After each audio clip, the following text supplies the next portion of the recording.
செல்வம் வளரிய அத்தனை போர் முறைகளையும் கற்றுக் கொடுத்தார் செல்லமுத்து தேவர். ஒற்றை வாழ் கொண்டு சுற்றி நிற்கும் 10 பேரையும் ஓடு வைப்பவர் வீரநாச்சியார். இப்படிப்பட்ட வீரமங்கைக்கு ஏற்ற மரணம் வேண்டும் அல்லவா? அவரின் 16வது வயதில் சிவகங்கை சீமையை ஆண்ட முத்து வடுகநாதருடன் திருமணம் நடந்தது. இருவரும் சிவகங்கையை சிறப்பாக ஆட்சி செய்து வந்தனர். இவர்களுக்கு பக்கபலமாக இருந்தனர் மருது சகோதரர்கள். இப்படி அழகாக போய்கொண்டிருந்த இவர்களின் வாழ்க்கையில் அலையடித்தது ஆங்கிலேயர் வடிவு. அங்கே தொடங்கியது ஒரு மாபெரும் வரலாறு. 200 ஆண்டு காலமாக மறைத்து வைக்கப்பட்ட இவரின் வரலாற்றை மனதில் பதிய வைக்க வருகிறோம் காட்சிகளாக. தமிழர் பெருமை நிக்கட்டும் பரவட்டும். காட்சி 1. காளையர் கோவில் படுகொலை. அமைச்சர் தாண்டவராயன் மிக சோகமாக வருகிறார்.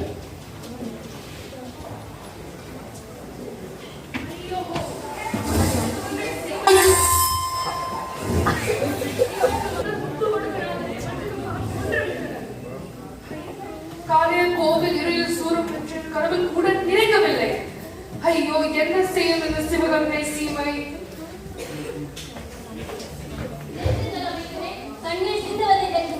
வீரம் நிறைந்த இந்த மண்ணில் விழுவது நாம் கண்ணீர் அல்ல, எதிரியின் உதிரம் தான். என் கணவனின் ரத்தம் இன்னும் இந்த மண்ணில் காய்கிறது. சிவகங்கை மீட்டெடுக்காமல் நான் என் கூந்தலை முடிய மாட்டேன். அம்மா, நம் படைகள் நம்மை தேடிக் கொண்டிருக்கிறார்கள். நாம் திண்டுக்கல் கோட்டை சொல்வதே சரி, அரசு சொல்வதே சரியா? காட்சி 2. உன் அரசு எங்கே? அவர் என்ன வழியாக திண்டுக்கலுக்கு போனார்? என் அரசு எங்கே போனால் உனக்கு என்ன? அவரிடம் பிச்சை வாங்க போகிறாயா? நீ வேற எப்படி பேசுவாய்? நீ யார் என எனக்கு தெரியும்.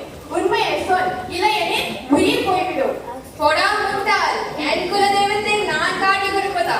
உனக்கு உயிர் மேல் அச்சம் இருந்தால் இங்கிருந்து ஓடிவிடு.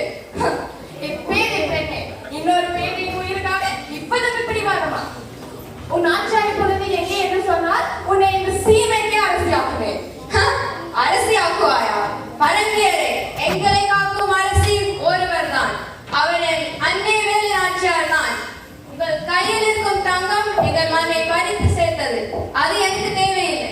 என் மண்ணை காட்டி குறித்து பிழைக்கும் உயிர் இந்த புல்லுக்கு சமம். உன் வீரமும் தலையோடு